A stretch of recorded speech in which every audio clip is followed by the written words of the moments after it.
अंग्रेज अपना लगान और न्यूज़लॉन्ड्री अपना हफ्ता कभी नहीं छोड़ते. We are here with the last episode of Hafta for 2024. And I must say, we have never had such an accomplished panel. Yes. So you'll hear very little of me because we have two amazing guests who I shall just introduce, but I want to wish everybody a happy new year. And I hope 2025 is more democratic, more open to free speech, and journalism grows a little bit as it has diminished over the past decade, in my view. But some of you may disagree. And on that note, I'd like to remind you to pay to keep news free, because when the public pays, the public is served. We take no ads at all. The guests that we have today, other than our Ghar ki Murgi Dal Barabar, which is Raman Kirpal. Hi. Manisha Pande. Hello. And I'm Abhinandan. Happy New Sekhri. Year. Yes. But we are thrilled to have with us the recently appointed Judge Madan Lokur. He's a former Supreme Court judge. He is to chair the UN Internal Justice Council. Congratulations, sir. Yeah, thank you. Thank you. And what does this mean, really? Well, I'm going to have an orientation program. They're going to conduct an orientation program for me on the 3rd of January. So then I'll get to know the details.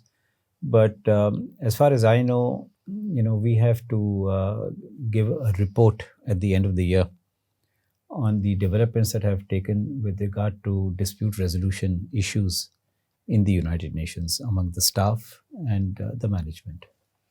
Right. Well, that's some big disputes are going to come there. But I'm sure most of you already know who Justice Madan Lokur is. But he has been acting Chief Justice of Delhi High Court and Chief Justice of Guwahati and Andhra Pradesh High Courts. He began his judicial career as an additional judge in the Delhi High Court in 1999. And he also, of course, has served in the Supreme Court of India. Also joining us is one of India's most, I'd say, well-known repository of political history, Neerja Choudhury, one of our favorite guests. Thank you, Neerja ji, for joining us. Thank you. And always a pleasure. And lots to get from you today, because it is also, they've just announced the passing of Dr Manmohan Singh, the former Prime Minister, who you have had several interactions with. In fact, you spoke briefly about him in earlier Hafta. So we shall discuss that a little more. But before that, let's quickly get the headlines and then get straight into the discussion. Yes, former Prime Minister Manmohan Singh died in New Delhi on Thursday. He was 92. Tributes poured in across party lines following his death, with many hailing him as one of India's most distinguished leaders. The centre has announced a 7-day state mourning across the country, and his funeral will be conducted with full state honour. And in fact, just before we began recording, Mr. Modi was addressing the nation on his legacy. The union government amended the conduct of election rules to the effect that not all election-related documents can be assessed by the public. This comes day after Punjab and Haryana High Court directed the Election Commission to provide videography, security camera footage, and copies of documents related to votes polled at a polling station during the recently concluded Haryana election. The Election Commission rejected the Congress's allegation of arbitrary additions and deletions of voter names. And the poll body also said that voter turnout at 5 p.m. cannot be compared with the final tally. I agree with the last point of the 5 p.m. tally, because they are constantly updating it. But voter addition and deletion is something they have to address. This is a constant problem. In fact, we've done a thorough report on it. And even EC officials have told us that we need more clear guidelines on what to do with additions especially. Right. The Delhi government's Department of Health, in addition to its Department for Women and Child Development, have distanced themselves from 2 welfare schemes announced by Aam Aadmi Party. Unprecedented. So there was this whole bureaucrats versus government that played out. So this is the political bureaucracy. But of course, these are not schemes. These are election promises that most parties make during elections. But it would be interesting to see if every state, whenever a party that is in government makes an election promise, the bureaucrats issue a statement saying this is not happening. In fact, there have been so many reports. For example, I think in Himachal or something, when Congress had announced a Berozgari Bhatta or something, they'd given cards, which they do. It's like a gimmick. So there were some reports that people have reached the office saying that now you've won, give us. So in a significant order, the Supreme Court has restrained the ED from assessing and copying content from electronic devices seized during searches against Santiago Martin, also known as Lottery King. So good, everyone should know this. Your devices cannot be just seized and... Too late, mine were. Although, But no ED came to you. no, it was income tax. But you took them to court. I took them to court. I won. But Yeah. as I was told, what really can we do? They've probably made 50 copies. So even if you were to give an order to delete them, what good is the order? President Draupadi Murmu appointed 2 new governors and reassigned 3 others, reorganizing leadership across 5 states. Former Union Home Secretary Ajay Kumar Bhalla has been appointed as governor of Manipur. And the former Army Chief General, retired Vijay Kumar Singh, who's also served as a minister in the last 2 terms of the Modi government, has been named new governor of Mizoram. Maybe And it's just Arif me, Mohammed but he didn't seem Khan. too happy. Sorry.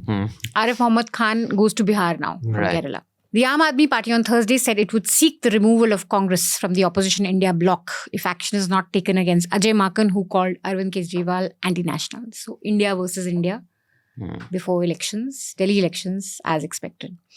The Delhi police recently arrested 11 people for aiding Bangladeshi nationals. Meanwhile, I think in a very disturbing order, the Delhi government instructed schools in the capital to prevent enrollment of undocumented Bangladeshi migrant children and notify the authorities if there were doubts about a student's citizenship status. I wonder how they'll do it, but anyway. Which is terrible. I think It's like just rhetoric, involving yeah. This is students just in it. just for because optics. I don't even see how they'll be able to do it. Just for optics. Because even if there are refugee students, even with this whole Rohingya, I mean, they're kids. Education in a public school, even if they're not Indian citizens, I don't think that should be political discourse.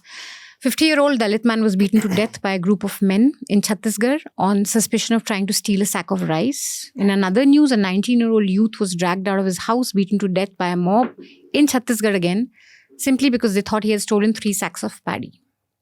And this is the second such case in the state. President Draupadi Murmu named former Supreme Court Judge V. Subramaniam as the chairperson of the National Human Rights Commission. The Congress said that this appointment was made without adequate consultation. V. Ramasubramaniam. So Justice Lokur, this is supposed to be by consensus, this appointment? What is the procedure? Yeah, they have a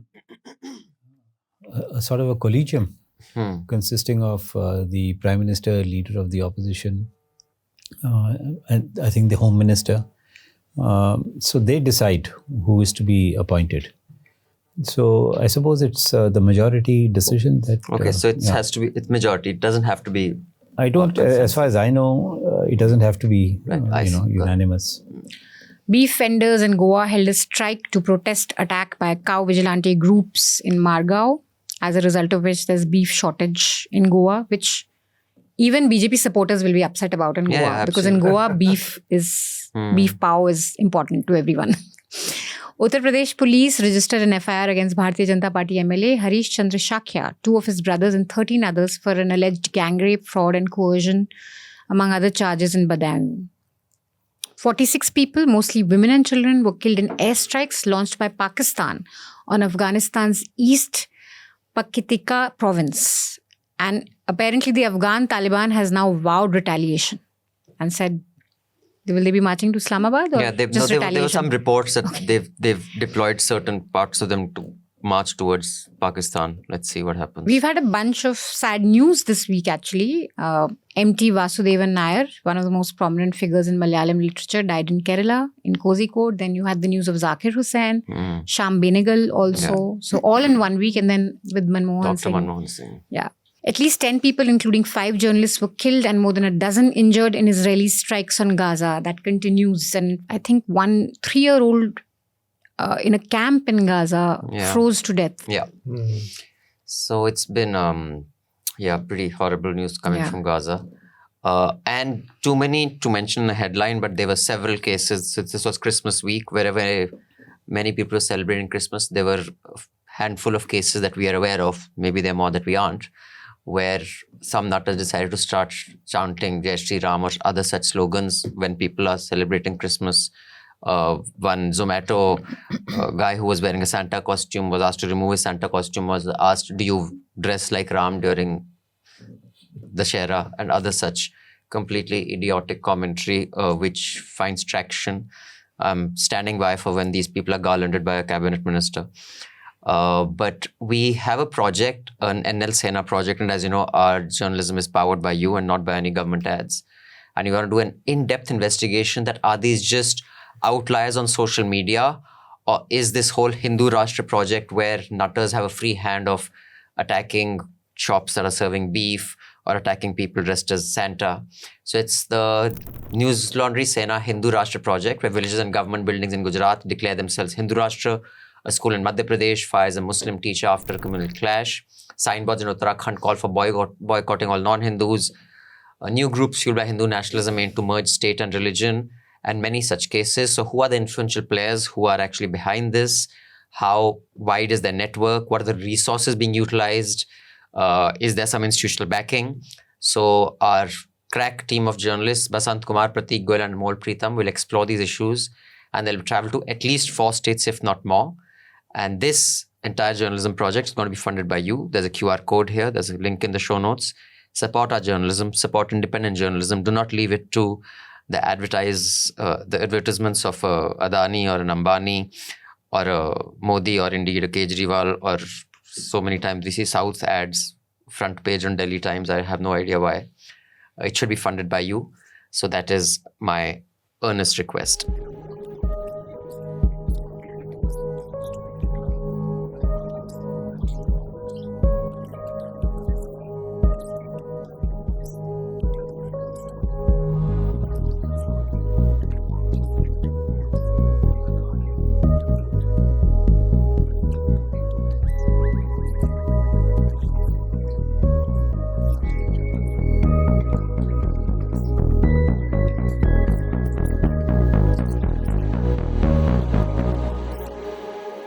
Now, let's start with the passing of Dr. Manmohan Singh.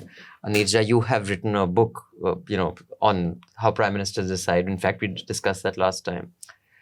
What is the defining legacy according to you? Because when you are the leader of a country, especially as big as India, there will always be moral ambiguity. For every good decision, there will be a salva judum. For every RTI, which I have views on, there will be a UAPA.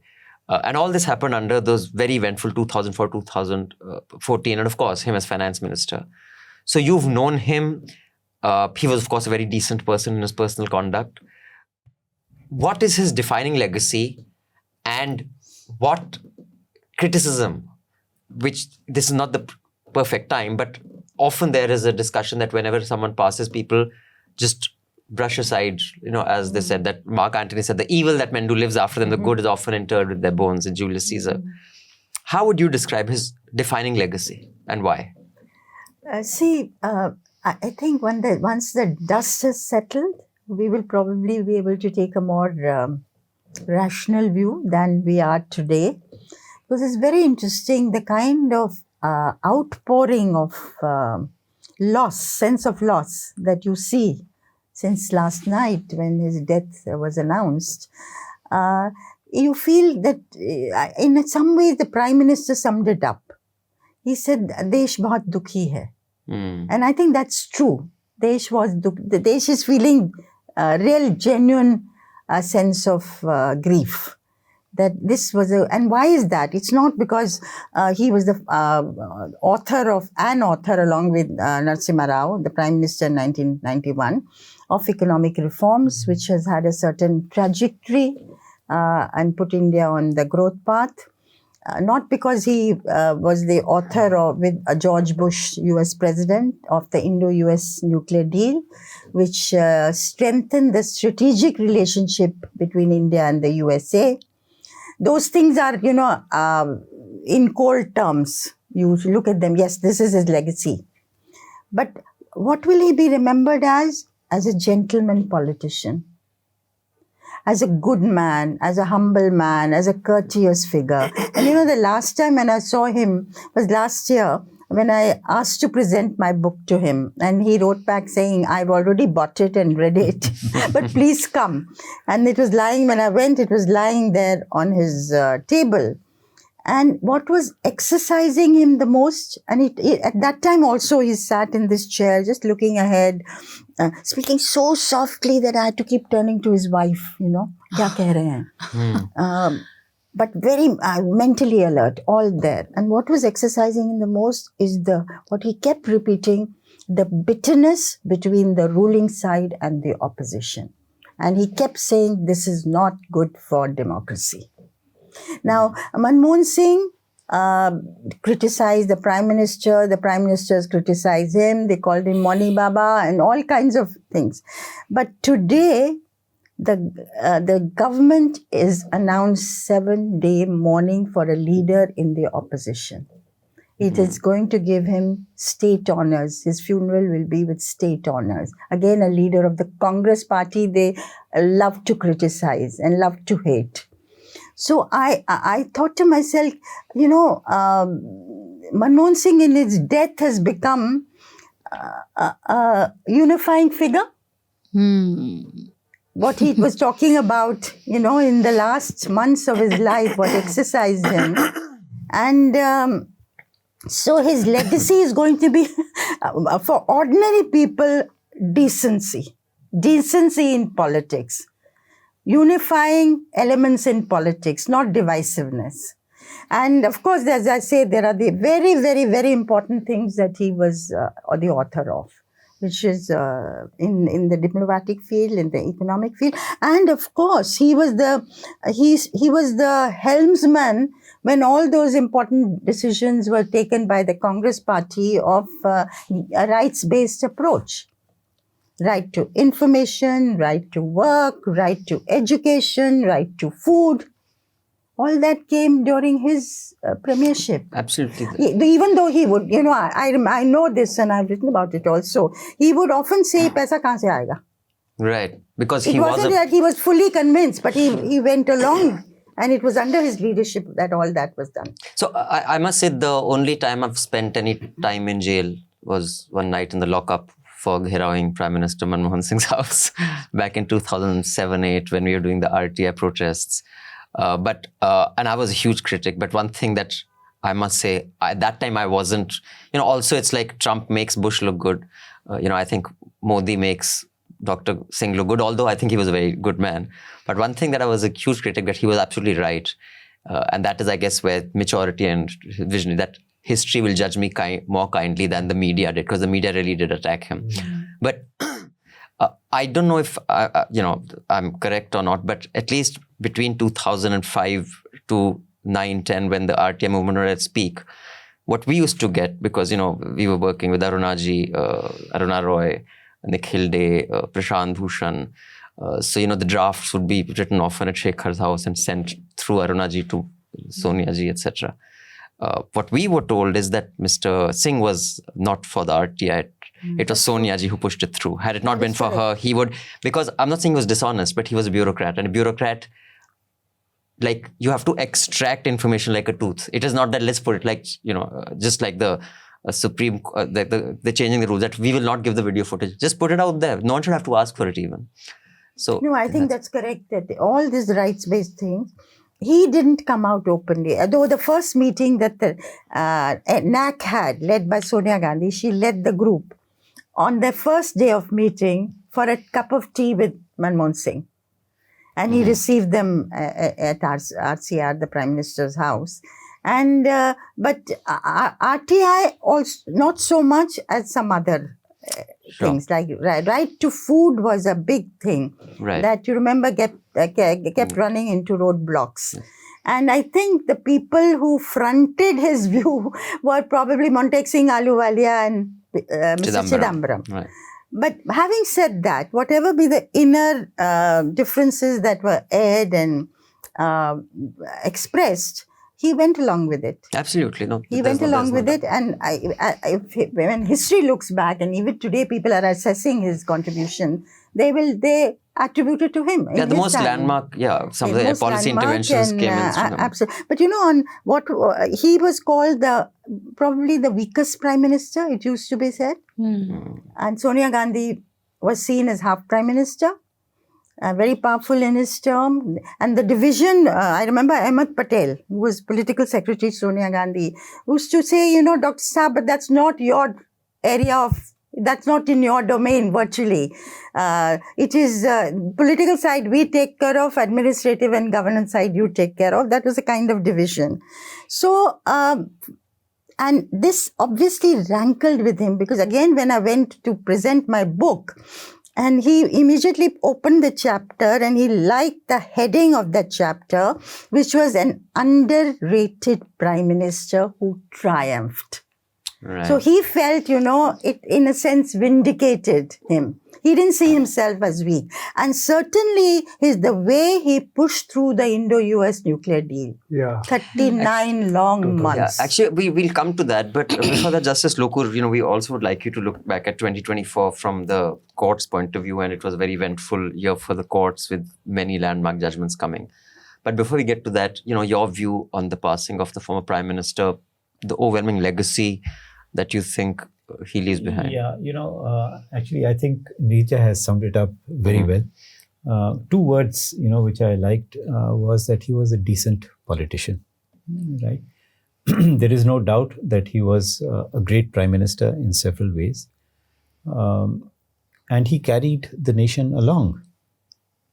And his view of, inclusiveness, rather than divisiveness, I think that is very important. And I think that is something that he will be remembered for.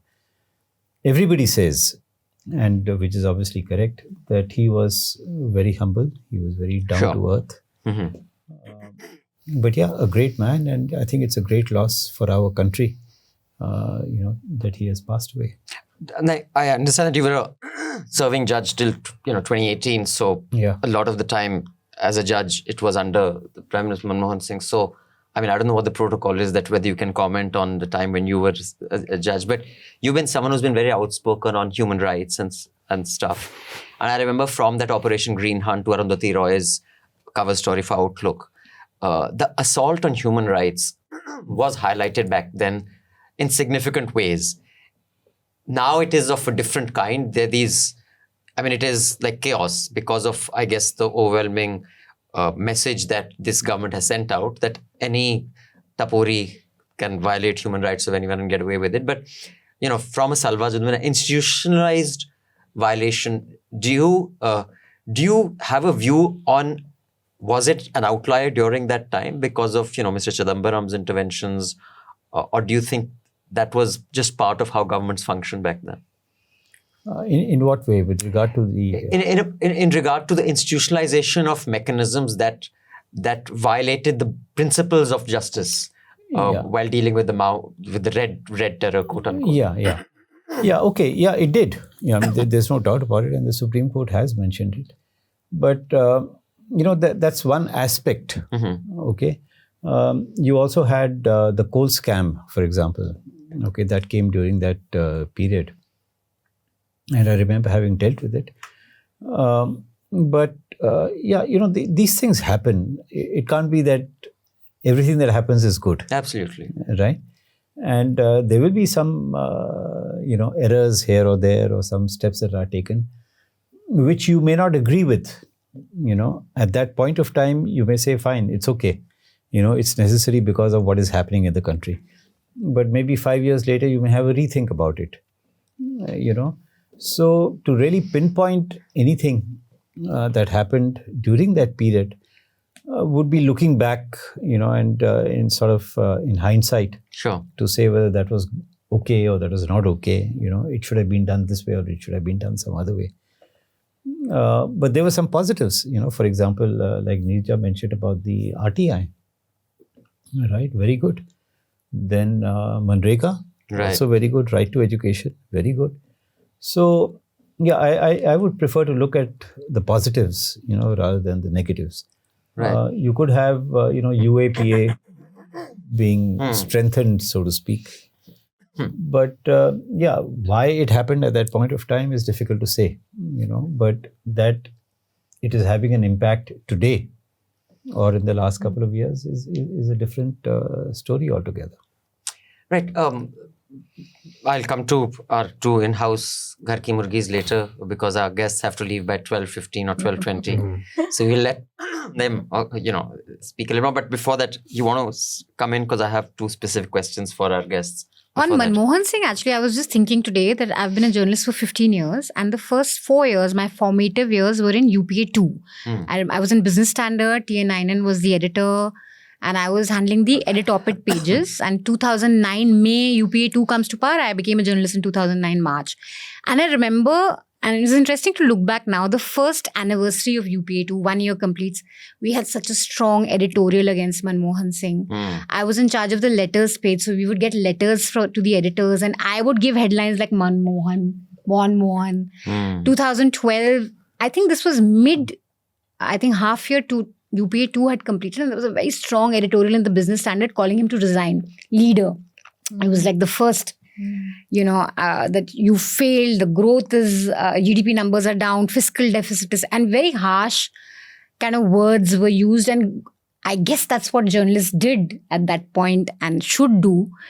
But it's interesting to see how that's completely turned. So when we look at Manmohan Singh as the silent PM and all that, the media was so strongly critical of him, and he was judged on everything, especially because even he was an economist. And of course, Business Standard and Business Daily would have very critical views on where he's going wrong, what he's not been able to achieve. And I remember 2013, then there was this sense in UPA too that he needs to start speaking more right before the elections. And he holds a one-on-one with editors, and that again became news that he's going to be, and he invited TN9, and he was the first person he met among a group of other editors like Raj Chengappa. So to grow up as a journalist, to have formative years in UPA 2 where you learnt the strength of a media that questioned without having been cut off. No, I don't know of an instance back then at least that this journalist has now been banned, or the fact that he met TN9 and who had been leading, a Business Daily, had been very critical of him. So it's very interesting learning, and then how that completely changed post 2014. Like now, I don't see the letters to the editor section, but I don't know how many newspapers even carry critical letters that come off the current government to the newspaper.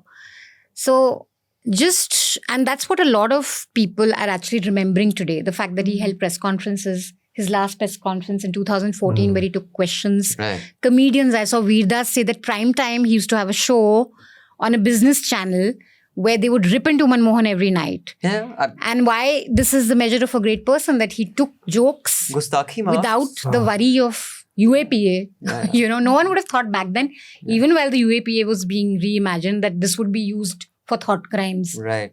Or for activists who are just protesting. So I think that, to me as a journalist, is his legacy.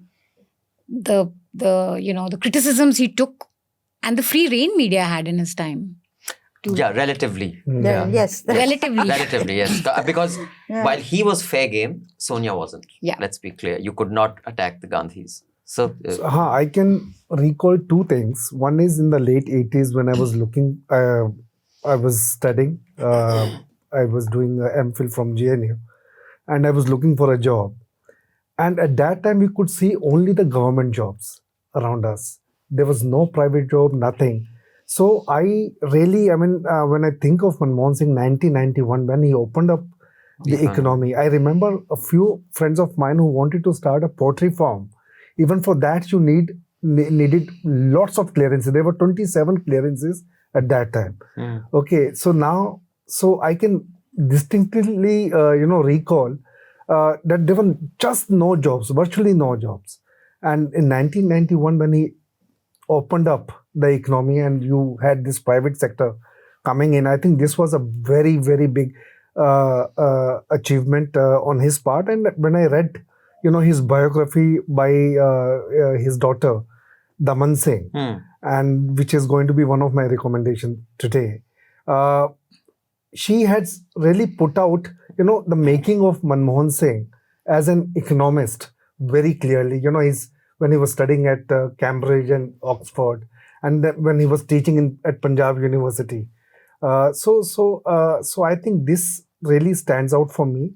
And the second is, since you are talking about Sulva Judham, I remember when I was in the Express, 2007, I did the front page cover story. At that time, I think Vajpayee was there. See, the story was that how the... There must be pre-2004. How the killings have increased in Naxal areas than the J&K. There used to be a comparison between the two. Right. So for the first time, the Naxal area, that outnumbered. So Salwa Judham, it had it had started almost around that time. And then Manmohan Singh comes in. So Right. to counter these killings by the Naxal. So, Neerja, one question. I mean, of course, you please tell us about any other instances that you think would be valuable, because we have limited time and we can't talk about everything. I've always been curious, and I was wondering if you could shed some light on it, on the fact that Dr. Singh did not dig his heels in on most things. Even I remember when, who was his water minister who had a warrant against him? And there was, his cabinet meeting he didn't attend. Madhukoda, was it? Who was? He never dug his heels in The anything. ordinance tearing, of course, that was a... Other than when the nuclear deal happened. Now, according to the data that I have open in front of me, the World Nuclear Association, India's energy needs, 1.7% were met by nuclear energy in 2021, according to another data point that I have open in front of me, which is citing the government data. It's just under 3% now, which is also, it may be 2 point something. Now, even at that time, the most optimistic estimates were that 6% of India's nuclear energy needs will be met by nuclear energy. Yet he staked his government on that deal. Now, of course, the power minister has put out a press release, Dr. Jitendra Singh, that by 2070 we will be net zero and we will have 15,300 megawatt capacity is underway, etc., etc.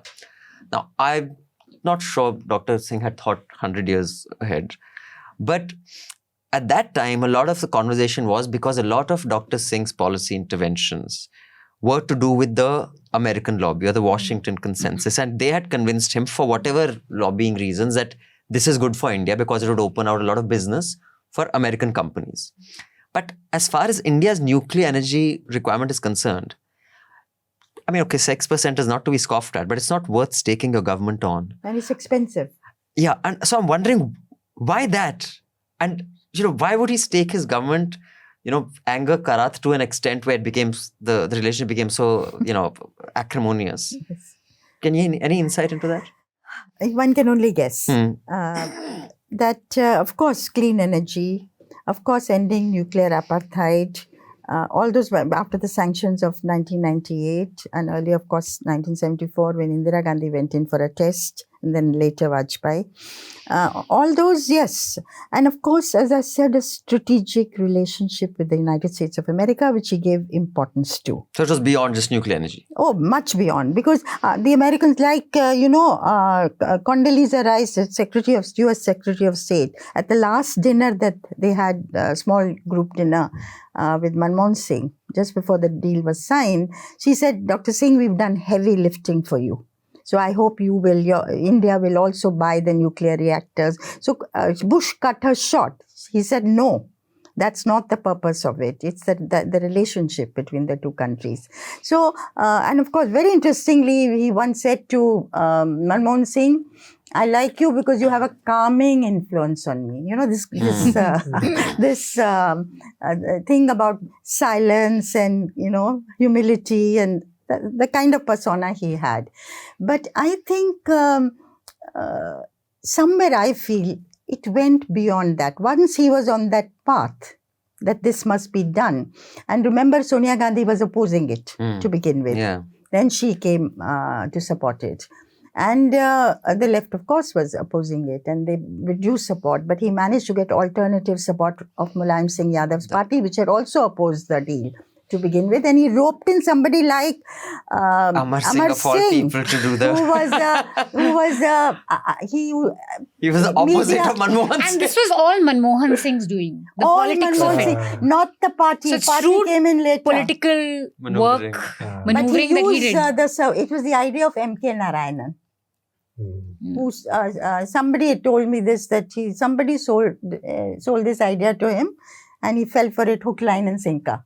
So Amar Singh played that role. He was a class by himself in fixing things.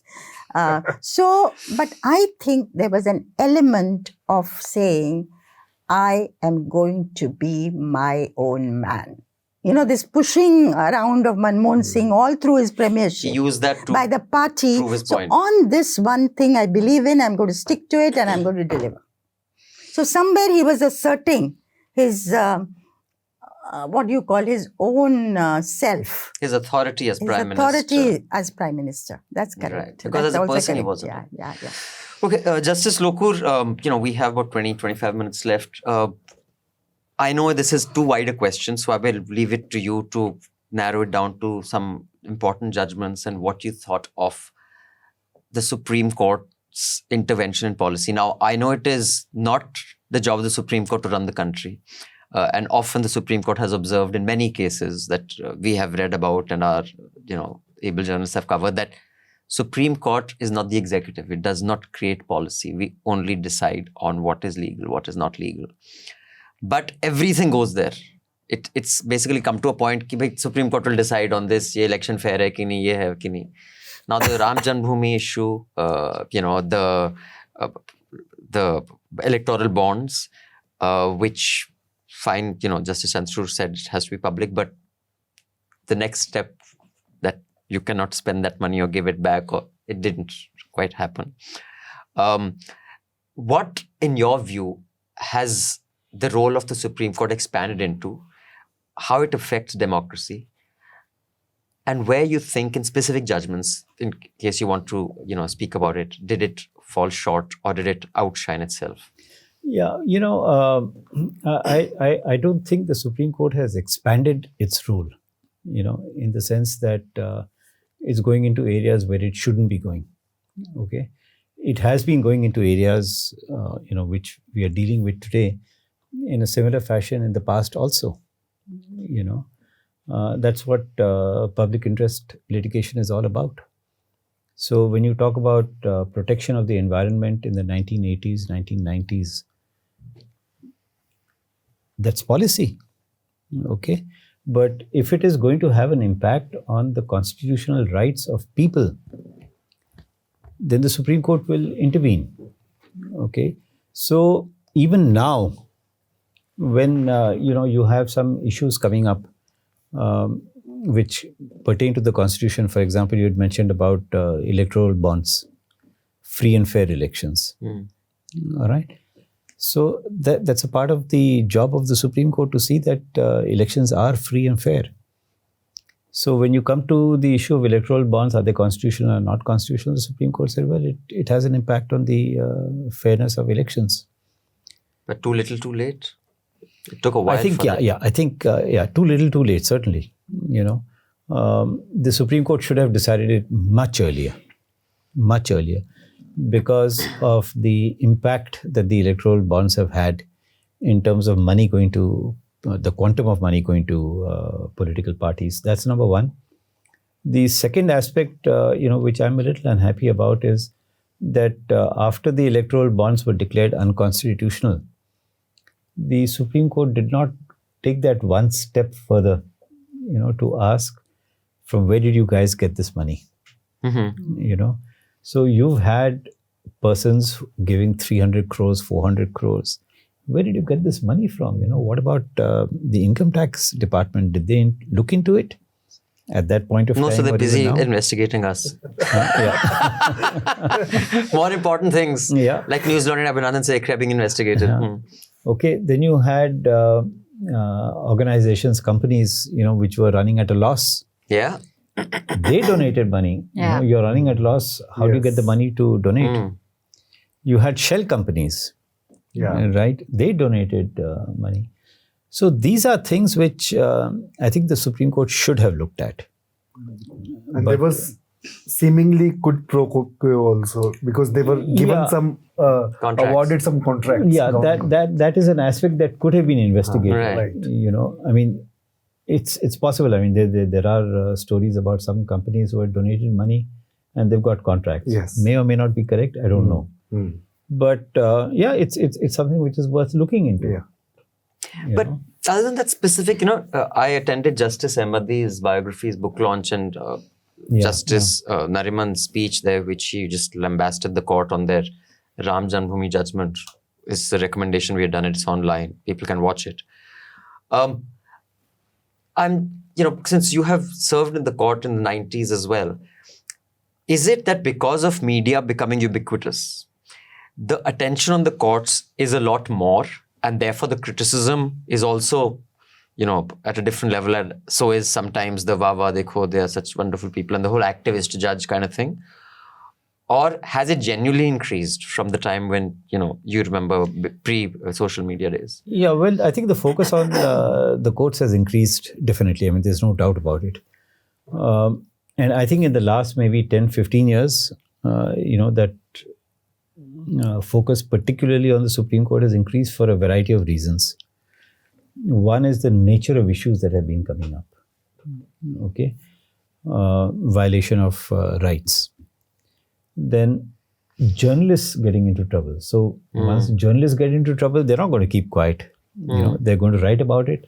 It's going to come into the print media or audiovisual media. That generates focus. Okay, because if they're writing about it in the newspapers, people are going to read it. And then you have some other incident happening which may not be related to a journalist, but then they'll say, well, somebody has written about that too. So that, incremental focus on the Supreme Court has definitely increased. And today you have one particular newspaper which says every day what is going to happen in the courts today. Right? This wasn't happening 10 years ago, 15 years ago. Right. Do you see that as a good thing though? The increased scrutiny, focus, Yeah, criticism? why not? But does it make the judges more performative also? Is that a downside? No, well, judges have to be aloof and they have to have that training, which they do. Okay. That, okay, you can say whatever you like. But yeah, we've got to decide on the material that is before us. Right. Okay. So you've had, like in the United States Supreme Court, you have demonstrations outside the Supreme Court. Some for, some against. But does that influence the judges? Perhaps not. Because you have that training. Right. And I think it is, at least to some extent, the same with the Supreme Court. I mean, we don't have demonstrations. But people can talk about it, but they have to decide on the material. And now they don't have demonstrations at all, not just outside the Supreme Court. Yeah. Like I said, back in the day, I only was maybe for 7-8 hours in the lockup. Had I get out PM Modi's house, I'd be in the lockup for 8 years for UAP. Yeah. So I think there was one demonstration before the Supreme Court a couple of years ago. Yeah, I think so. Although the Kudan Kalan protest, there 100 people, I think, were charged with UAP. Yeah, this was during correct. Manmohan's time. Yeah. So Neerja, the look at 24 from the media point of view, or the overlap of media and the courts, better than other years? You think some section of the media finding their voice? Today's newspaper, The Express, in fact, says that there were just 30% is the amount of vote share that is cast in two particular seats or states of both Congress and BJP having winning. So, when channels show maps, this whole side is saffron. It appears that 90% of the people there are BJP supporters, whereas actually in sheer numbers, when you really chop up the data, it may be they won by just 30% of vote share or 28% of vote share. The rest was just scattered vote. Is the media doing a better job in 24? Are you happier than in the past? Have the assaults come down? Or how would you look back? Yes, I think the media has done better. And that may be also because there were so many elections. And also 400 Par didn't happen. Otherwise, and 400 Par didn't happen. And there was what I call people's ankush on, they wanted Narendra Modi to come back to power, but reined in a little bit. They felt 400 Par is like, too much. What's going on? What does it entail? And so on. It's not only the Dalits who felt that their reservations may go. Right. There's also even middle class Indians, even the finance world people were saying, what does it mean? Does it mean we are headed towards one party rule? So those worrying things, and I think people rein them in. So that is again the beauty of India's democracy. Too early to say on other fronts because the BJP, now, as I say, they're reaching out on the issue of Manmohan Singh. It's a very interesting response. It's also very interesting that within the party, between the RSS and the BJP, within the RSS, there is a lot of manthan going on, a lot of churning going on. And the challenge to Narendra Modi, as was said to me as early as 2015, will come not from the left or the opposition. It will come from the extreme right. And that is what we are seeing, on Sambal, on Ajmer Sharif. These, freelance groups at the moment, they cannot be freelance. They have to be backed by some political force to be able to survive and grow. So, Mohan Bhagwat saying, call a halt to looking for temples beneath masjid. That's going to do no good to the country. Now, Mohan Bhagwat today has become center-right. Narendra Modi today is center-right. But the court's ruling concurs with this, put on hold till we say something on it. So the right, everything is shifting more rightwards. But after Haryana and Maharashtra, they've got they course corrected very quickly, unlike the Congress, which gets demoralized very quickly. So they won very handsomely. Maharashtra has been a turning point. But let's see. In Indian politics, it's like a yo-yo. Lok Sabha was 240 for them, short of a majority. A challenge from Yogi Adityanath internally. RSS saying, we're not going all out. Then RSS has gone all out in Haryana and Maharashtra. Now all these voices being raised. So in Indian politics is always interesting. So let's see. I would say too early to say where, what 2025 will bring. One can look at the trends, but, anything is possible. So what are the big low points in Indian politics this year for you? What have been like the lowest moments of politics? In 24? Yeah. Lowest moments in politics? I don't think like that. What have been the lowest moments in politics? But that happened this year only, right? When Bidhuri had, used some rather... That was last language? That was last year. Last year. That's 23. Language. The language, language even now I would say, take Aam Aadmi Party versus BJP. That's going to be a very bitter, vicious battle. And BJP has a good chance this time. Aam Aadmi Party is fighting for retaining their hold in Delhi. Evenly placed, probably Aam Aadmi Party has advantage with the poorer sections, Jhuggis. But then to call Arvind Kejriwal an anti-national by Ajay But that's the Makan, Congress. That's a Congress. The use of this over-the-top, loose use of words. I mean, you can call them whatever, an opponent, you can call them a fraud, which they've done. Anti-national, challenging somebody's patriotism. You don't do that in a democratic polity unless you have hard evidence to show that that is the case. You don't do it loosely. So that is what, even in Parliament, about Rahul Gandhi, okay, he may not have come up to scratch. Well, that's fine, take him on. But not, seditious things like that. That has to go out of our political For me, lexicon. I think the Lok Sabha speeches of the Prime Minister, the bhains chura lega, Mangal Sutra chheen lenge, I think that was the lowest point for me. And I think we tend to, as journalists, think that everyone's very political, but most people aren't, I feel. I think people think of politics very strongly during elections. And so even among Muslims, there are a large number of people who are not so, involved in the day-to-day politics, political language of... But I saw those speeches had a very demoralizing impact even on Muslims who may not be very involved in politics, because it was very personal to say that it's very personal to say that you are going to go and snatch your neighbor's Mangal Sutra. It's a very insulting thing for any community to be targeted with. And of course, there's a lot of people who are like, but this is what BJP is. Why are you surprised? I think it was still very surprising, even given whatever they may stand for, Hindutva or whatever.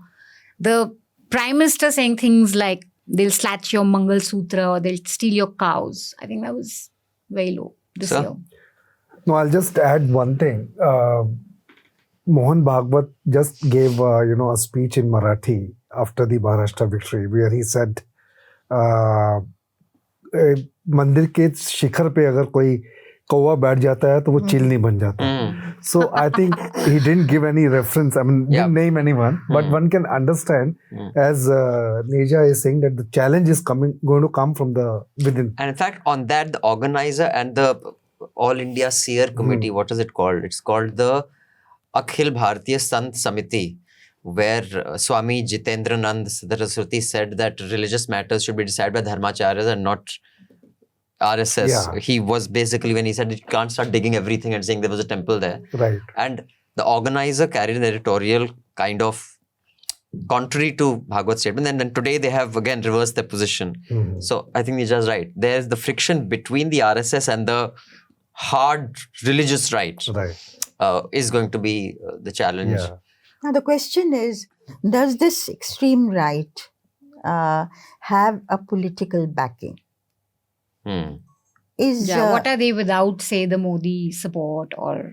Yeah, so given the fact that Mohan Bhagwat has taken a position on the Mandir thing, that don't go ahead with it, given the fact that the court has taken a position with it, given the fact that even I think that all this could not have happened, somewhere the top brass of the BJP also are of this view, then without political backing, how can freelancers survive? Yeah. And so where is that backing coming from? Is it coming from Yogi Adityanath? That's a question mark. My litmus test on that is to see what some channels, I will not name them, but there are two specific channels that I watch. Whose bite are they airing? If they are airing Swami, whatever his name is, his bite, then I know this order has come from the top office in the country, because they will not dare air that bite had it not been greenlit by certain powerful people in a certain powerful office. So if you want to check the litmus test, check that channel. If that channel is running that bite, then the blessings are from the top. That is my litmus test. Otherwise, those guys wouldn't even dare run a ticker. I mean, those guys are called and told to change the ticker and they comply. So they would not dare run something that doesn't have the blessings. But Justice Lokur, we have another 10 minutes. So, as far as the, some of the statements that come out of judges, which are very disturbing, the one of Allahabad High Court, we discussed that last time of what he said about Muslims. Of course, politicians, judges, journalists are a reflection of society. It is a cross-section that exists. And in our last Hafta, it was like he's still hearing cases, but then it was pointed out that technically, they can't stop him from hearing cases. Either you impeach the guy, or he will continue to hear cases. Is there any checks and balance on stuff that, because a judge saying something is different from people like us who don't matter? Because, think about it, a judge can decide whether you live or die. That is huge. No one else can decide that in our country. Are there any checks and balances? Can there be? Are we having unrealistic expectations from our judiciary? Yeah, there are checks and balances in the sense that now I'm talking about the higher judiciary, that is the high courts and the Supreme Court. You have the Judges Inquiry Act, for example. So if you cross the red line, an inquiry can be held and impeachment proceedings can start. All right. There's already a motion for impeachment pending in the Rajya Sabha. Now, so that kind of a check is there. Now, you see, is there some other mechanism, apart from impeachment? The Supreme Court, the senior-most judges, the Chief Justice and the senior-most judges called this judge for a meeting. Now, what happened in that meeting, nobody knows. Privilege. Apart from these 6 people, nobody knows what happened.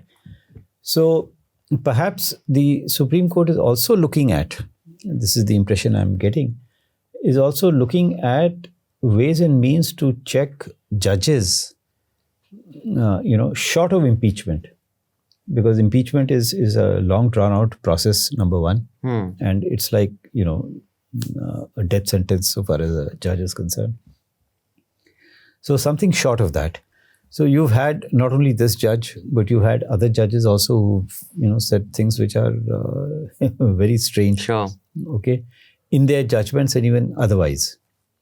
So I think that's the feeling I'm getting, that the Supreme Court is looking at some kind of a mechanism where, there can be an additional check on the conduct of a judge, short of impeachment, but yet, strong enough to, censor the judge or take action against the judge. You had mentioned about, work being withdrawn from a judge. Mm-hmm. That's possible. Oh, it is? Yeah, and it has happened in the past. Justice Ramaswamy, when there were proceedings against him in the Supreme Court, the then Chief Justice of India, Justice Sabyasachi Mukherjee, I think it was Justice Sabyasachi Mukherjee, he withdrew work, and so there is that mechanism. Yeah. So that can be done. But, so there are ways and means of going about it. Right. Now, and before we wind up and say thank you to the guests, I want both of you to weigh in on one thing, and this is in the context of Joe Biden just commuting the death sentences of 37 inmates on death row. And there was a lot of discussion on that. And in response to that, Trump has said that we should increase the death penalty and the federal death penalty, and rapists, murderers, and monsters, as he said. Who's a monster? He seems, the bloodlust in Trump is huge, which I find disturbing. Now, I don't know whether as a retired judge, you can weigh in. Do you have a position on the death penalty? Yeah, it's like this. President Biden has not only commuted the death sentence of these 37 people, but he has given clemency to, I think, about 1,500 other persons. Right. So they have a system, certain guidelines or something, SOP or whatever, that in these kind of cases, clemency can be granted. Right. Now, we don't have that kind of a stuff. Right. The president, though, can, right? The president can. The president can, but there are no guidelines. That in these kind of cases, we will commute the death sentence. We don't have that. So we've had instances where people have been on death row for many years. Yeah. But in general, do you have a position on I think it's time we took it out of the statute. Right. There are so many cases where, by the way, this Project 39A by the National Law University in Delhi, they've come out with a large number of instances where death penalty should not have been awarded. And it was. And persons have been acquitted. Persons who have been awarded the death penalty by the trial court, confirmed by the High Court, have been acquitted by the Supreme Court. Right? I don't know of persons who are innocent but have actually been executed. Mm-hmm. But there is a movie I saw recently about the United States trial by fire. Mm-hmm. Person was found to be innocent or was believed to be innocent later on, but he was executed. So looking at that, I mean, if you sentence a person to death and he is executed, that's the end. Right. It's not reversible. So in that sense, I think it should be taken out. How about you, Neerja? Any closing thoughts on this issue or any others? This issue? As we close 2024. And on this issue? Yes. And any other? I've always been pulled in two directions, if I'm honest on this. There are, it should be in the rarest of rare cases. Right. And there are horrendous cases of, say, women or young children being raped. Should you give death sentence as a deterrence, a message to society? This is not going to be accepted. Or as it's a more humane side of any society, that you don't go for a punishment like that. So I must be honest, I've, to take a very clear-cut position on it, I have found it difficult in the past. I was, in fact, exactly in that boat. The thing that actually swung me into being anti-death penalty was this. There was one particular serial killer in Germany who had done his first murder when he was 7. He battered a 6-month-old baby to death. Then he was sent into correction, then at 13, then at 18. He finally died of natural causes at 74. And while he was in jail, he attempted suicide 3 times. And when he went to trial, he told the judge, "You let me out, I'll kill again. I cannot help but kill. Put me to death." And the judge said, "We don't do that." that is not, it was such a civilized, response. And I was like, if they can let such a man live, who wants to die? Of course, one can go into his euthanasia, okay or not. But I thought that really shows how civilized a society and a is. system of reformation, that is completely, it's missing. It's not there. It's missing. completely missing. But the courts have been giving sentences 25 years, without remission, So, I mean, if a guy is going to be in jail for 25 years and the kind of jails that we have, it's as good, if not worse than... It's worse, certainly worse than death penalty. Right. But I must thank Justice Lokur and Neerja. Yeah, congratulations thank you. again to you, to your appointment. thank you. A proud moment for India. We have such accomplished people who are at the top of justice in the world. And of course, journalists like Neerja who are top of journalism in the world. And of course, we are very privileged to have both of you on the last podcast of 2024 at Newslaundry. Before I say goodbye, could you just enrich our audience with a recommendation? It could be music, it could be a book, it could be an article, it could be a film, anything, any recommendation that you think is worth our audience's time. Justice Lokur, you want to go first? Well, I had mentioned about this movie Trial by Fire with regard to death penalty. I think it's a movie worth seeing. There are a couple of other movies that I've seen. Which you liked, such as? The Elephant Whisperer. Yeah, very good. I want to see All We Imagine as Light. It's cute, beautiful. Yeah, so we have very good movies. One movie that I saw a couple of years ago, which I think is very, very good. My Teacher, The Octopus, or My Octopus Yeah, Teacher. My Octopus Teacher. Yeah. Right. By, Fantastic movie. Yeah. We we need to think about the environment because we are heading in the wrong direction so far as the environment is concerned. We are closing 2024 into this, only the second time Newslaundry is doing a campaign on our fight to breathe. And do, participate in this campaign. I will give you details of how you can. We are going to be covering this through the year, and we are actually inviting others to join in, media organizations, anyone who thinks they can be part of this solution. It's very important, like I said. Neerja, any recommendations? What are good movies that you watched in 2024 A good movie. Did you watch Stree too?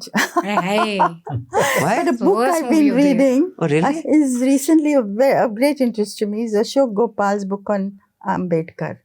Mhm. It's so rich in material, and I think it took all of 15 years to do research on it. Wow. And it's award winning, and the font is very, very small, so I find it difficult. But So do you have Kindle edition? no, I didn't have. I have the book. Maybe we can do a Let's Talk About with him. Yeah. 15 years of research. And Ambedkar, he's grown in iconic stature after his death, Yeah. and is increasing as the years go Yeah. by.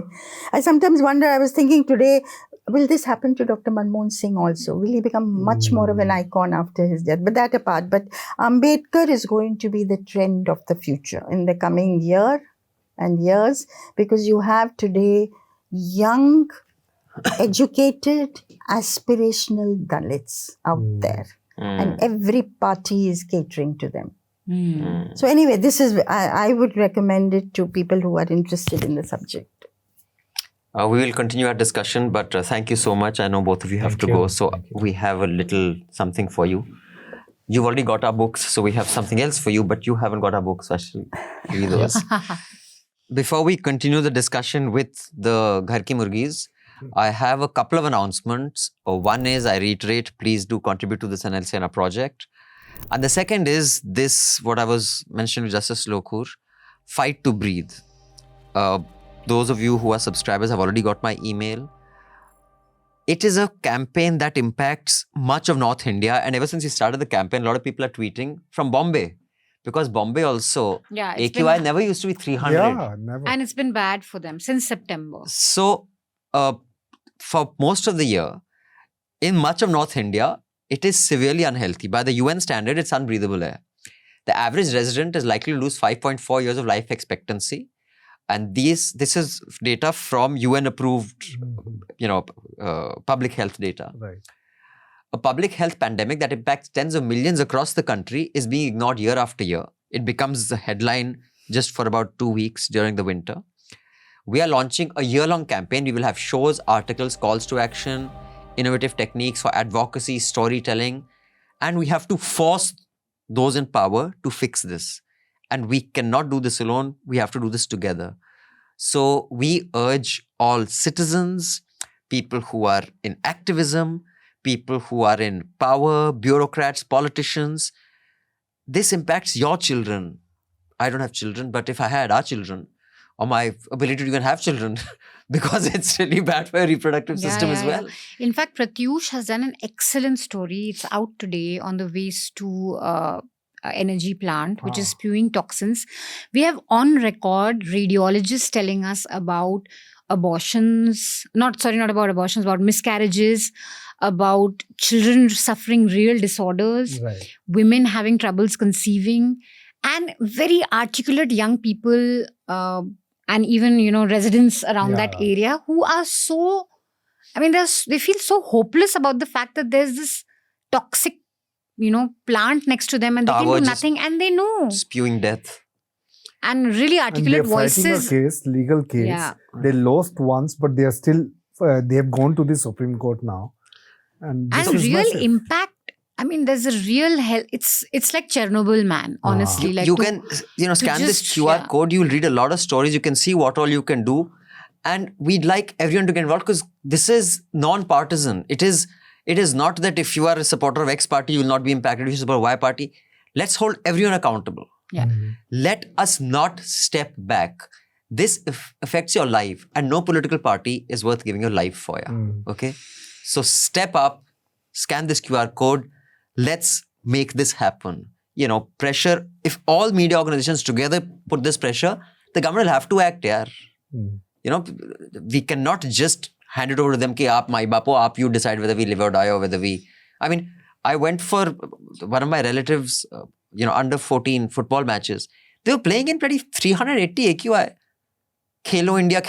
What Khelo India, man? So dangerous. It's so please participate in this and pay to keep news free because that's the only way we can. And give us ideas from across the country, wherever you are, need not be in Delhi, whatever you want us to cover in terms of air quality in your area, your city, your state, please tell us. Right. On that note, before we move on to the emails, on the 2-3 issues we discussed, Shyam Benegal's passing, I discussed in Awful and Awesome. He was such an important filmmaker for me because other than Yash Chopra, I've seen most, if not all of his films. Maybe 2-3 I've not seen. And, Zakir Hussain also, died this week. There were a lot of really tragic instances. But, coming to the highs and lows and Dr. Manmohan Singh's passing, Raman sir first you and then we'll go to Manisha. Any thoughts on all that happened in the last week and the last year, in fact? I think the high for me was BJP forming a coalition government. I think that was the high because I am a journalist and I have been practicing journalism for the past 36 years. The kind of time that we saw, in 10 years. And I thought in case he's going to come with 400 seats or, even special majority, he's going to kill the media. PR company he's going to kill the media. I was ready to see that all of, we have already been attacked once. And I thought, after the elections, so he has slowed down. Right. The coalition has come, the focus has gone on something else. It's not that, still he is aggressive in certain fields, but he's very, very, he's treading very carefully. So I think this is the highest point for me so far, as a media person. Because we were really suffering from this, we were really fearing it. He had struck that fear all over the country. The other low points, I cannot recall, accepting the fact that we had discussed the language of the politicians, the deterioration over there. It's especially, it stands out this year because there were too many elections. There were 5-6 elections, and in all the elections, Sabha for assembly. So 5 elections, and the kind of language that you hear, and the intolerance, political intolerance, which Manmohan Singh had spoken to Right. Neerja, about it. So I think these things are the lowest points. Right. So, Manisha, what are your views? Lowest points, though, of course, one was Prime Minister Modi's speeches in the run-up to Lok Sabha, targeting very specifically Muslims. I think Anil Masih needs a special mention this year, being caught in the camera, tampering with elections. Low point because it was such a low stakes election. The fact that this happened for a mayoral election in Chandigarh, Union Territory, and the fact that the media supported him. We had anchors like Sushant he's not tampering, he's simply scribbling. He's scribbling in all of them, so it can't be tampering. No one took that up in the way that they should have. It took the Supreme Court to say that this was broad daylight murder of democracy and But we will he's not back. tolerate it. But he's back also. But the dhadalle se being caught on the camera and him looking at the camera and then going about his tampering, and the fact that the media didn't come out against it in the way that they should have, which means had 400 bar not happened, they would have, this year we saw when the students drowned in Delhi in an IAS coaching center in old Rajendra Nagar, this was right after the elections, and you had prominent anchors including Sudhir Chaudhary go out, question the government. So it's the first sort of very direct questioning we saw right after the elections, because 400 par, I think, was a signal to media also. And I think that was the high point for me, that people, despite all the propaganda, the intense media machinery that BJP had at its disposal. And the money. And the money. And still people said Yes. But, no. and people clearly expressed, I think, in this mandate also disdain for the media that was just not talking about their issues. And we would routinely meet BJP supporters, ordinary housewives who voted for the BJP, who weren't very critical of Modi, but they were very pissed with the media that they were, tuning into every night, that look, everything is not that great. Prices have gone up for us. It's been difficult for us to manage our household. Stop telling us sab changa si. So the Indian public's hunger for news that mattered to them, and them moving towards YouTube, the kind of role that YouTube influencers played, the kind of role that digital independent news organizations played in catering to the news needs of people. I think that was also a high point. The clear signal that, look, whoever we may support from the media, we expect at least our issues to be raised. That was a heartening sign for 2024, I think, on a positive note. Right. On that note, let's read a few mails. We will not read, we've got almost 23 or 24 mails, but we will wait when we have Anand and Jayashree here and our full team is here for the first. So there's lots of praise for Anand, so I think he should be around to hear that. Because he's always here He's always around to hear the criticism. So, but we will, in fact, there are 25 emails, but we'll read 3 or 4, but the rest will be read.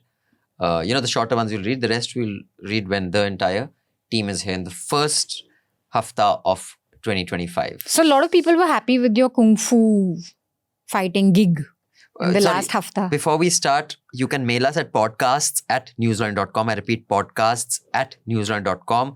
We only entertain the emails of subscribers.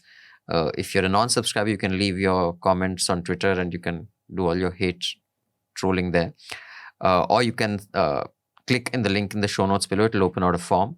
And you can fill in your suggestions, your criticism, what you'd like us to do, what you wouldn't like us to do, and ideas to make us better. And do restrict your word count, please, to under 150. So like I said, a lot of people were happy with your gig last week, kung fu fighting. So people have, messaged also under the show on YouTube. But Sonali Singh has said that made her day. Much better fare than the Christmas playlist on Apple Music. Like the other discussion too, even if they didn't need sheet music. Sheet is okay. Chetan says, hi Anil team, just a small quip. Manisha ma'am, your last nuisance in the subscription appeal, you said sarkari ads milte nahi hain. You should have rather said sarkari ads lete nahi hain. It could have been a genuine error, but please reinforce on this because it's one of the reasons I subscribe to you guys. And I second the opinion on one of your subscribers that the 2014 elections were fought on the graft charges against Congress and not Hindutva. I love the kung fu fighting from our CEO. Thank you. Thank you so much. Yes, thank you for correcting me. हम मिलते नहीं हैं क्योंकि हम लेते नहीं हैं. हमें नहीं चाहिए. Vishnu says, hi team, in my opinion, direct cash is good for people, but instead of reducing rations, etc., the government should reduce subsidies because that money goes directly to businesses. Regarding Bhim Rao, the BJP RSS have always been trying to push against BR and the constitution, so pushback from opposition is always good. With BR and Nehru, what happened in the past should be known, but the present matters more. BJP RSS is against BR and constitution now. In my opinion, NL team needs someone who knows and cares enough about caste discrimination to talk about it in the detail when it comes up, like Sudipto Mondal in TNM. One nation, one election will benefit BJP to reduce their spending. Modi can now campaign for himself and local elections at the same time. But I think Modi is no longer winning them state elections. Yeah. So I don't know But how long they can use the same I trick. completely agree on the Sudipto piece. We need someone, Yeah. who can really shine a light. So Udulak says, thanks for responding to my letter. I apologize for not being clear in my writing. To remind you of the context, the topic was why in India Muslims are poorer than Hindus. One of the main explanations is the flight of Muslim talent to Pakistan. And so that's why he had written about all of that. Regarding the relative poverty of Pakistan compared to India, the income per capita and GDP growth rates were very similar for both India and Pakistan until 1990s. After that, India broke away from the collectivist ideology of socialism, but Pakistan did not move away from Islamofascism. Both ideologies suppress human freedom, prosperity. Some more very recent contrasting examples are Bangladesh, Islamist rise, and Argentina, Milei's miracle. Right. And there are two very short emails, short and sweet. One is Rohit, 41 words. I really liked your Let's Talk About Punjab. I have a suggestion. Can you please make it a video documentary format? And you can use motion graphics where you don't have copyright for footage.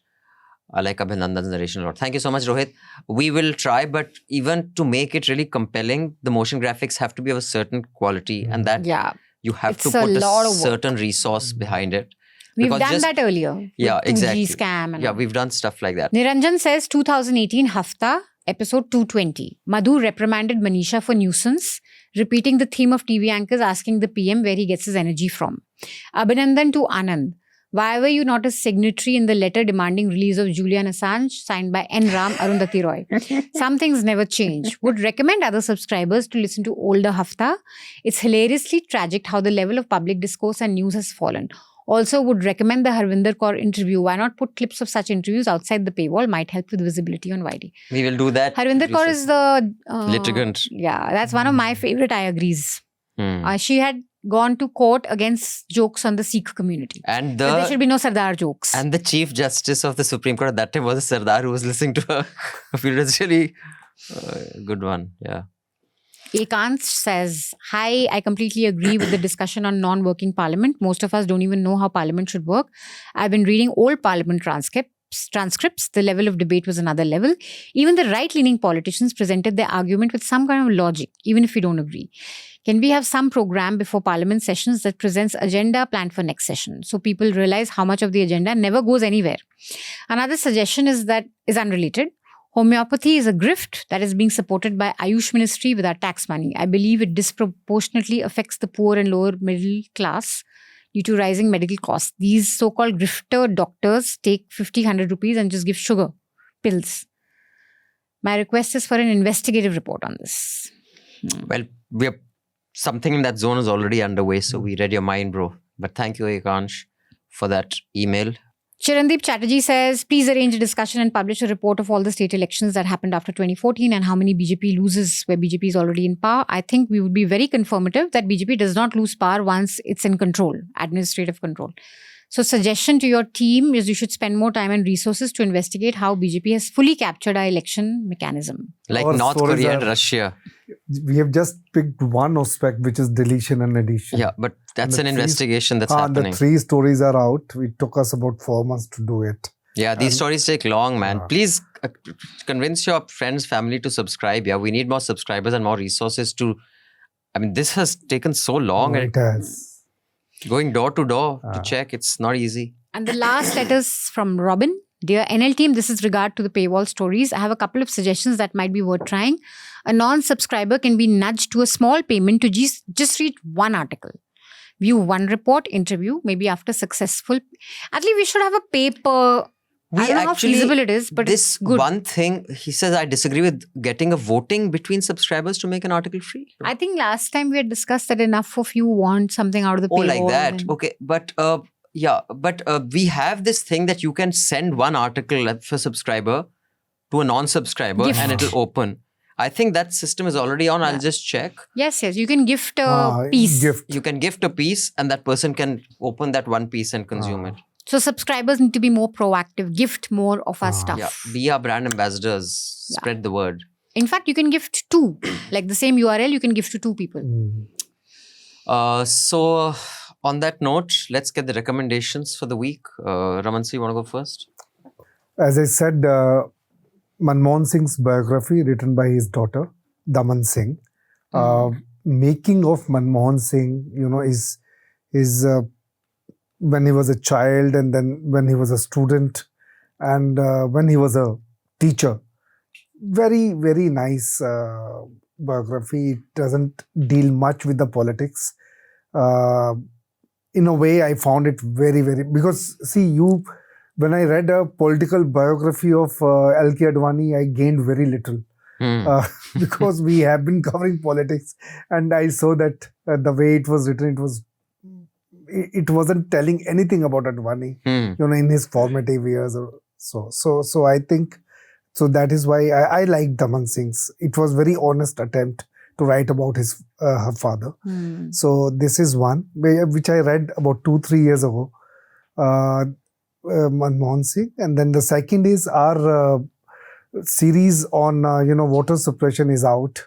3 stories are out, and the 4th one is going to come next week.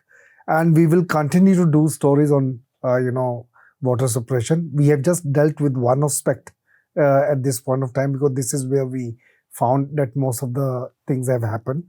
So that story. The third thing, I do not see much of social media, but there is one parody Jawaharlal Nehru on X. Twitter has come up. Where Jawaharlal Nehru, and it's a blue tick, Jawaharlal Nehru, and it's hilarious. It's a beautiful, the sense of humor is just amazing. So I think if you want to see that Jawaharlal Nehru parody, blue tick on X, so that is it. Manisha? So one piece by Anand Vardhan from 2012, where he's put up a very passionate defense of Manmohan Singh. Manmohan Singh was loud enough for those who cared to listen. We've republished it, so you can read it on our website. I do think that perceptions are more than hard data. Why we felt that he's a silent PM had more to do with how many addresses he was giving to the media or to the public. But it's still an interesting piece to read, especially to look back now. He was actually engaging quite a bit. So because Anand has put out a list of his public engagements, how much he's spoken in parliament, where all he's giving his speeches, and he's blamed the media for not giving it adequate attention. So that's an interesting piece. One of my favorite 2024 pieces on Newslaundry this year was a 40-minute short documentary. Actually, you can't call 40 minutes short anymore online, but a 40-minute documentary called Delhi ke Nafrati Behsbaz. It's in Hindi. It's about YouTubers who collect in central Delhi in CP and this whole ecosystem of hateful bites that's fueling YouTubers and hits on YouTubes and a whole ecosystem, which is very similar to what we see on television news. It's an excellent documentary that we put out this year. So do watch it. And we have a piece for all our subscribers and non-subscribers to go through at the end of the year on 10 amazing things that Newslaundry achieved this year in terms of stories. I'm very proud of everything we've been able to do. Deep dive investigations that were followed up by mainstream media. Deep dive investigations that we led on electoral donations and now on voter lists. Some really, really good election stories. Profiles like On Dilip by Nidhi Suresh. Shiv Narayan's profile on ANI, which had some really interesting details to it. On Sanjay Pogalia, Tanishka had an amazing profile. So this is it's an year-end piece that'll tell you about all the amazing things we've been able to achieve in 2024 thanks to you guys, our subscribers. And those who don't subscribe, shame on you. You must do it. Hallelujah. Yeah, it's amazing that we've managed to do all of this year. Yeah. We just go through it and I'm very happy with us. An electoral bond story that we broke. So please, we've been able to achieve quite a lot of stuff without any ad money and we want to have that going. So subscribe to Newslaundry. Do something good this year end. So I completely endorse and reinforce what Manisha said. My recommendation is to subscribe, pay to keep news free. And I have a non-news recommendation, and I just discovered the show last week. And after, I think, which is a show that was based on Murdoch's? Succession. After Succession, it's the first show that I watched complete. No, I think I also watched the Freedom at Midnight complete. But I found, I was told it is almost 5 years old. It's called Made in Heaven. Yeah. Oh. And a fantastic show. I watched season 1 and I think it was just really smart, really Is it well about written. the low middle class American family? No, it's No. basically about this guy and girl who run a marriage, kya kehte hain? Wedding management Oh. company. It was very By nice. Zoya Akhtar and Reema Kagti production. So it's Okay. Made in Heaven, it's a very popular one. yeah, and it's so well cast, other than one or two which I thought were miscast. And the guy, main lead, is such a good actor. I don't even know if he's done anything after that. But yeah, that's my recommendation. And I think I've already recommended in the past, but now that I've read pretty much all of it, Ruchir Sharma's book, Where Capitalism Went Wrong, is a must read for everyone who's arguing on socialism versus capitalism versus this thing versus that thing. It's such a dumb argument. Just go over the data. And maybe you will change your mind on how, one should look at economics and policy that impacts us. On that note, thank you, dear Prashant. Thank you, Anil. And thank you, Priyali, for this recording. Thank you, Manisha, ma'am. Thank you, Raman, sir. Happy New Year to everyone. Happy New Year. Thank you, all of you, for supporting us, for subscribing to us, for keeping independent media going. Let 2025 be our biggest year yet. Let's just rock it. Yes. And I'm going to be ending with this song to motivate you to make it even more free than it is. Have a fantastic 2025.